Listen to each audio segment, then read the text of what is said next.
खबरों के निष्पक्ष विश्लेषण के लिए सब्सक्राइब करें Jantantra TV and press the bell icon. Never miss any update. देश के नाम प्रधानमंत्री का संबोधन हुआ और उन्होंने ये बातें जो कही वो आपको बताते हैं। कोरोना से लड़ते लड़ते हम अनलॉक हुए हैं, अनलॉक 2 में प्रवेश कर चुके हैं। जो नियमों का पालन नहीं कर रहा है उन्हें समझना होगा। दूसरे देशों की तरह हमारे देश के स्थानीय प्रशासन को समझना होगा। प्रधान हो या फिर प्रधानमंत्री, नियमों से ऊपर कोई भी नहीं है। पीएम ने यह भी कहा है ऐसे हालात ना आए कि किसी गरीब के घर में चूल्हा ना जले। पीएम गरीब योजना के तहत 2.25 लाख का पैकेज दिया गया, ये भी प्रधानमंत्री ने कहा। 20 करोड़ जनधन खाते में 31,000 करोड़ डाले गए हैं। 9 करोड़ खातों में 18,000 करोड़ से ज्यादा पैसे पहुंचाए गए हैं। 80 करोड़ लोगों तक 3 महीने का राशन पहुंचाया गया है। 3 महीने में 5 किलो गेहूं या चावल और 1 किलो दाल पहुंचाई।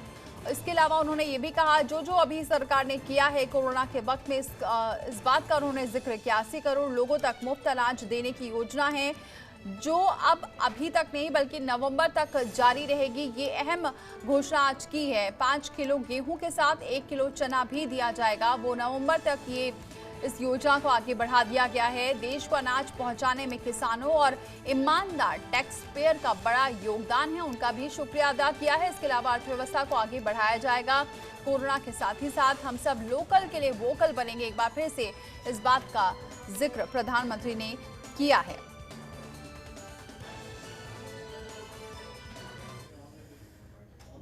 मेरी आप सभी देशवासियों से प्रार्थना है कि ऐसे समय अपना ध्यान रखिए। साथियों,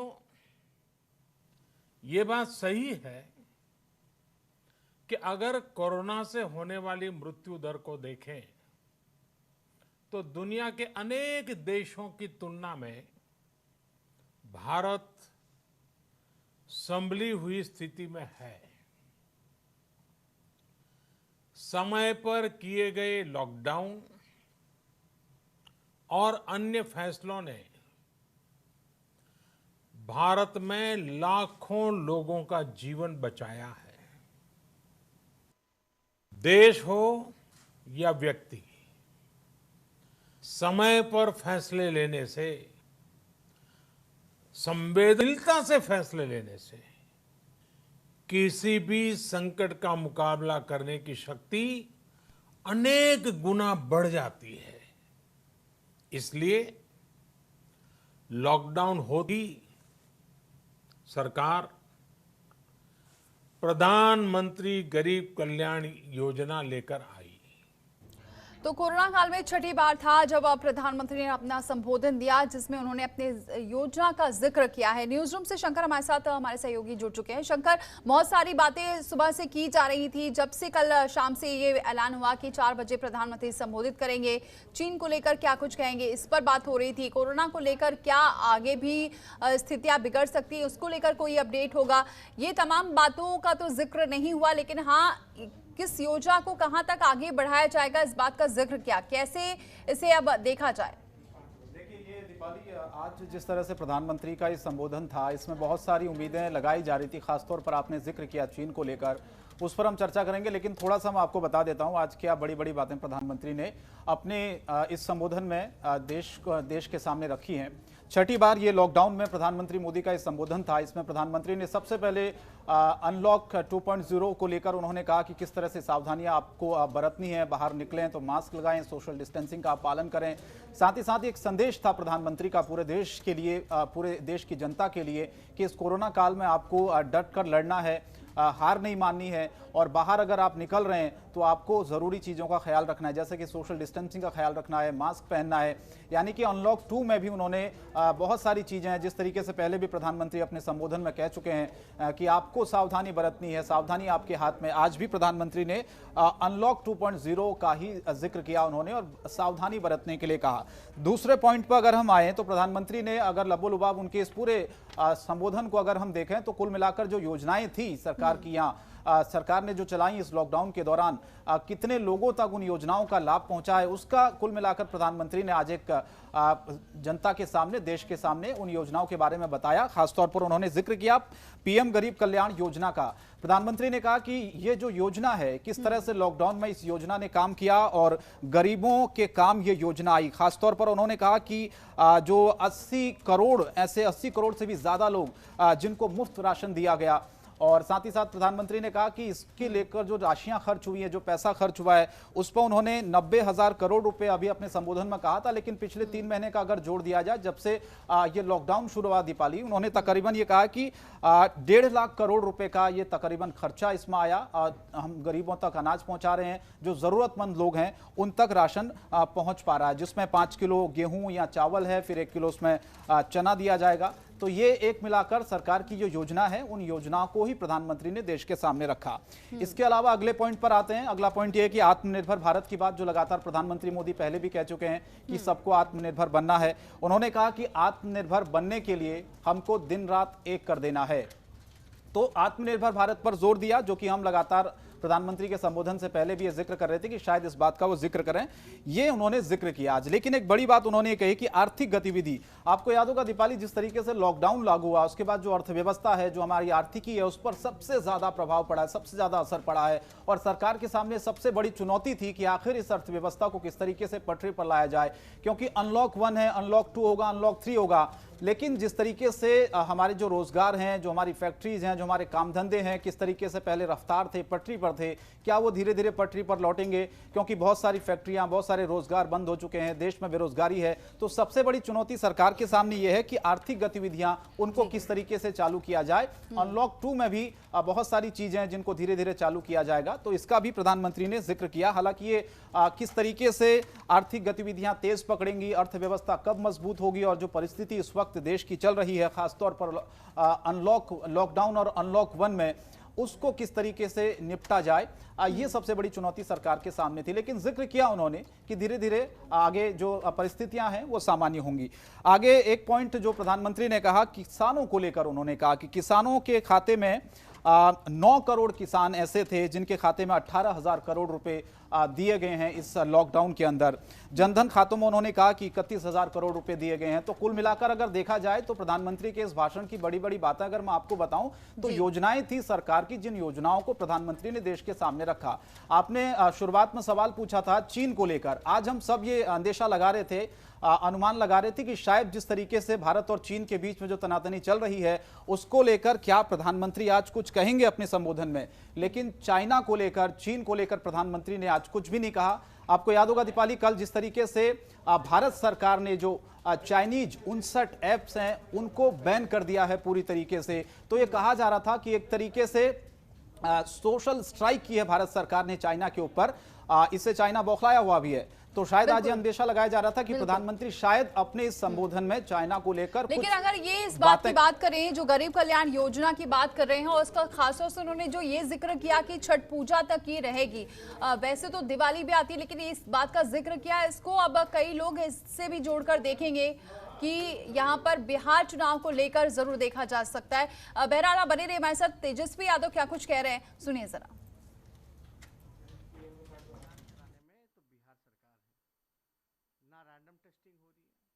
एकमात्र डेडिकेटेड हॉस्पिटल है कोरोना को लेकर के, एनएमसीएच।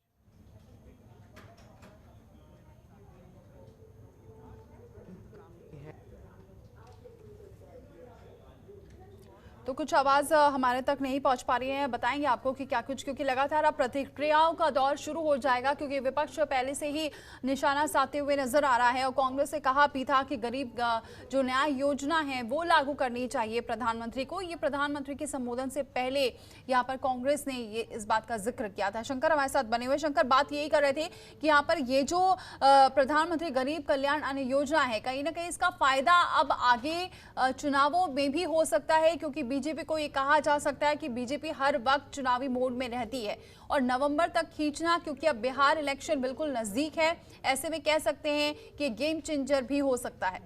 बिल्कुल, ये इस बात से बिल्कुल इनकार नहीं कहा जा सकता है, क्योंकि बार बार जब भी ये होता है प्रधानमंत्री का संबोधन, तो उसमें यही होता है कि शायद कुछ ऐसे ऐलान हो सकते हैं। जैसा आपने कहा कि चुनाव को लेकर हम सब जानते हैं कि बिहार में चुनाव, इसीलिए प्रधानमंत्री ने पीएम गरीब कल्याण योजना है इसको 3 महीने के लिए और बढ़ा दिया, यानी कि ये योजना छठ पूजा और नवंबर यानी कि दीपावली तक ये योजना दीपावली जारी रहेगी। हालांकि सरकार इसके पीछे कोई चुनाव का तर्क नहीं दे रही है, लेकिन इसके पीछे यही सरकार का तर्क है कि अभी अनलॉक है और अनलॉक में जिस तरीके से जिंदगी पटरी पर नहीं लौटी है, बहुत सारे लोग जिनको अभी जरूरत है, खाने की दिक्कत है, राशन की जरूरत है, तो सरकार उन तक ये राशन उन लोगों की मदद कर रही है जो लोग जरूरतमंद है। ये तर्क सरकार का जाहिर तौर पर इसके पीछे हो सकता है।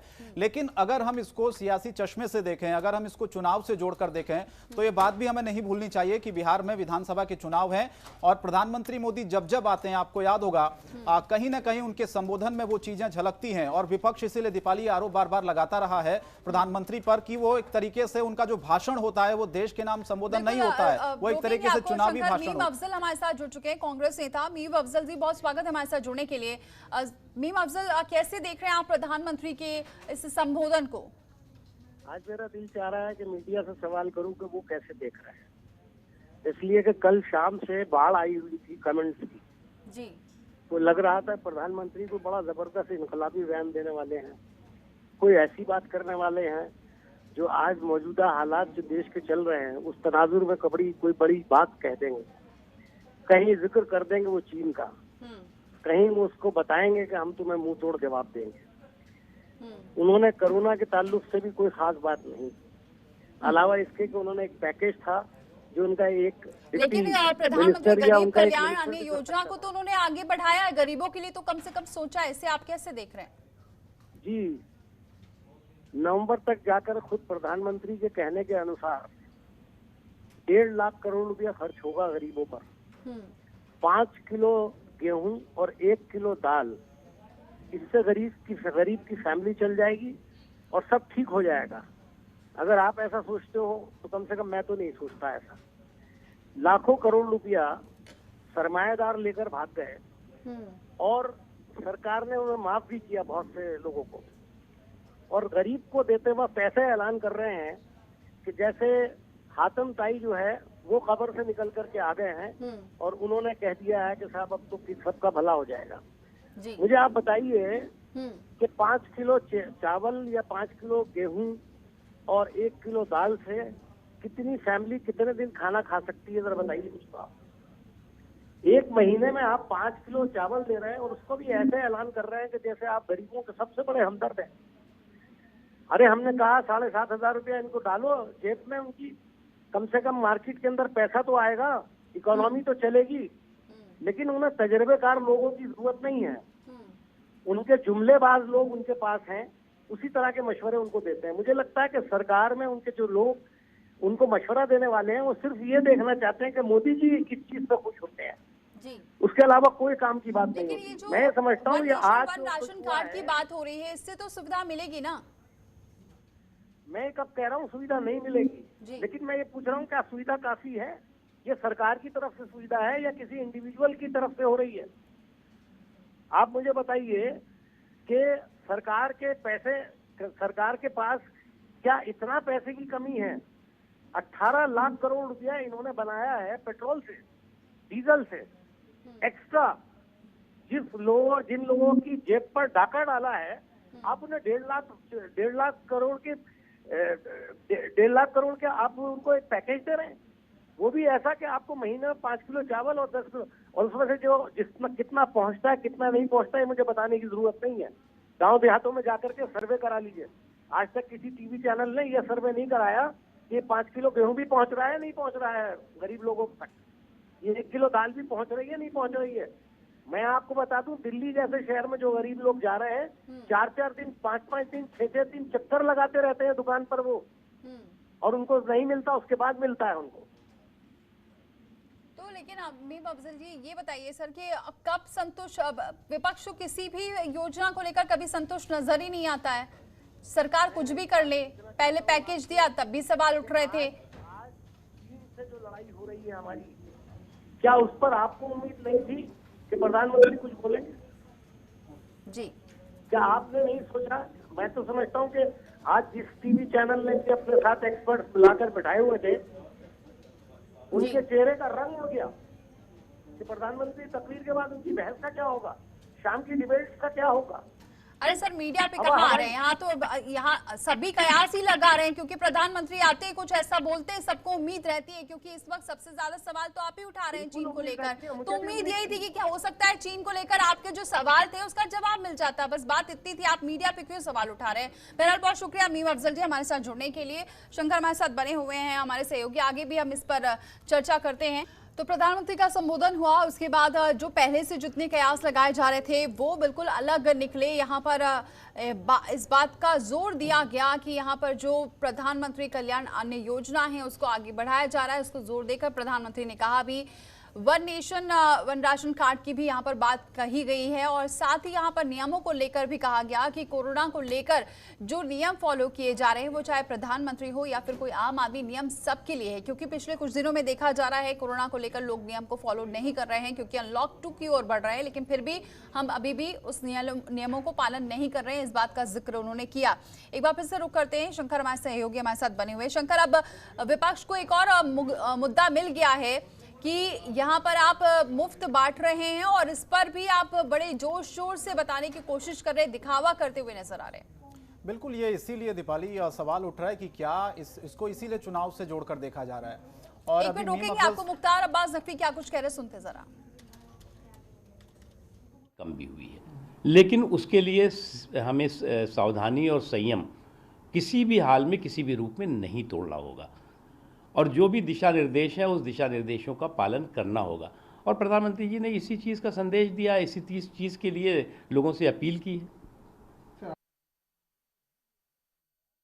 बीजेपी नेता मुख्तार अब्बास नकवी कह रहे थे कि जो नियम है उसे फॉलो नहीं किया जा रहा है। एक बार फिर से रुक करते हैं शंकर। बिल्कुल, आपने जो सवाल उठाया दीपाली, वो जाहिर तौर पर आज प्रधानमंत्री ने, मैं जिस तरह से पहले बता रहा था और मीम अफजल साहब ने भी ये सवाल उठाए कि लगातार जो परिस्थितियां इस वक्त लॉकडाउन के वक्त देश में बनी हुई है उनसे कैसे निपटना है। हालांकि अनलॉक 2.0 का प्रधानमंत्री ने जिक्र किया, एक संदेश उन्होंने दिया। आपको याद होगा जब लॉकडाउन शुरू हुआ था उस वक्त भी प्रधानमंत्री लगातार देश के नाम संबोधन में ये संदेश दे रहे थे कि आपको लॉकडाउन का पालन करना है, सोशल डिस्टेंसिंग का पालन करना है, बाहर निकलना है, मास्क या गमछे का आपको प्रयोग करना है। एक अच्छी बात है, और हमने देखा कि कई लोगों ने इस बात को माना भी, क्योंकि जाहिर तौर पर देश का जब मुखिया एक अपील करता है देश से तो लोग उसको सुनते हैं, और सुना भी, प्रधानमंत्री की बातों को माना भी। इसीलिए इस लॉकडाउन में छठी बार ये प्रधानमंत्री मोदी का संबोधन था। लेकिन आज के संबोधन में अगर देखा जाए दीपाली, आज के संबोधन में दरअसल बहुत सारी उम्मीदें थी जनता को, बहुत सारी उम्मीदें थी, क्योंकि जिस तरीके की परिस्थिति अभी पूरे देश में बनी हुई है लॉकडाउन को लेकर, उससे कैसे निपटना है सरकार को, हमारी जो अर्थव्यवस्था है उसको कैसे पटरी पर लाना है। और तीसरा जो मसला था वो ये था कि भारत और चीन के बीच में जो अभी हालात बने हुए हैं उन हालातों से कैसे निपटना है। उस समय जब मैं आपसे बात कर रहा था, मीम अफजल साहब जुड़ गए थे, लेकिन मैं अपनी बात को पूरी करना चाहता हूं। दरअसल आपको याद होगा कि कल भारत सरकार ने जो चाइनीज ऐप्स थे, तकरीबन 59 ऐसे ऐप जिनको पूरी तरीके से बैन कर दिया है, उन पर प्रतिबंध लगा दिया है। और कल से ये उम्मीद जताई जा रही थी कि अनुमान लगाया जा रहा था कि आज 4 बजे देश के नाम प्रधानमंत्री का संबोधन होगा, तो शायद चीन को लेकर कुछ बातें, कुछ बयान प्रधानमंत्री मोदी का सामने आए। क्योंकि पिछले कुछ दिनों से जो तनातनी दोनों देशों के बीच में चल रही है, आपको याद होगा विपक्ष लगातार इस मुद्दे को लेकर सरकार पर हमलावर है। सर्वदलीय बैठक इस पर बुलाई गई और लगातार बैठकें दोनों देशों के बीच में चल रही हैं अधिकारी स्तर पर। लेकिन आज के संबोधन में ये उम्मीद लगाई जा रही थी कि सरकार ने जिस तरीके से लगातार सोशल एक स्ट्राइक चाइना पर की है, 59 जो ऐप्स हैं उनको अनलॉक बैन करके भारत सरकार ने, तो शायद आज चीन को लेकर कुछ प्रधानमंत्री कहते जो तनातनी बनी हो। लेकिन आज उनके संबोधन में दूर दूर तक इस बात का कोई जिक्र नहीं था। प्रधानमंत्री ने मोटे तौर पर यह कहें कि जो योजनाएं थी उन योजनाओं का किस तरीके से लाभ मिल रहा है और आगे कितना मिलेगा। एक जो बड़ी योजना आपने भी जिसका जिक्र किया, गरीब कल्याण योजना, प्रधानमंत्री गरीब कल्याण योजना, जिसको बढ़ा दिया गया है 3 महीने और दिवाली और छठ पूजा तक इसका विस्तार कर दिया गया है, तो इसका जिक्र भी आज प्रधानमंत्री ने कहा। उन्होंने बजट भी बताया कि इसमें कितना खर्च आ रहा है, जिसका मैंने आपको थोड़ी देर पहले बताया भी था कि इस योजना के तहत गरीबों को 5 किलो चावल, गेहूं या फिर सवाल यही उठ रहा है कि यहाँ पर कई योजनाएं जब हुई जिसे लागू किया गया उसको बाकायदा वित्त मंत्री आई, उन्होंने 4-5 दिन प्रेस कॉन्फ्रेंस दी, कितना राहत पैकेज देने की कोशिश की गई सरकार की तरफ से, उसे डिक्लेयर किया गया। लेकिन बाकायदा इस योजना को लाना और इसका डिक्लेयर खुद प्रधानमंत्री के संबोधन में होना, कहीं ना कहीं अब विपक्ष को बैठे बिठाए एक और मुद्दा हो गया है कि आप जो कर रहे हैं उसे आप दिखा के कर रहे हैं, और ये क्या दिखाने के लिए आप क्या कोशिश कर रहे हैं? बिल्कुल, और विपक्ष लगातार ये सवाल उठा रहा है, लेकिन एक बड़ा सवाल इसमें दीपाली ये है कि योजनाएं सरकार की जितनी भी होती हैं उसमें सरकार की तरफ से इन योजनाओं का लाभ दे दिया जाता है। आपको याद होगा लगातार जो प्रेस कॉन्फ्रेंस होती हैं उसमें भी ऐसी योजनाएं, उसमें भी इसी तरीके के लाभ जो गरीबों को मिल रहे हैं, किसानों को मिल रहे हैं, उन योजनाओं का लाभ बता दिया जाता है। तो आज के इस संबोधन में इतना खास कुछ था नहीं प्रधानमंत्री के, सिर्फ जो योजनाएं सरकार की मैं कहूं उन्हीं योजनाओं को उन्होंने बताया कि किस तरीके से योजनाएं काम कर रही हैं और आगे कितना वो काम करेंगी।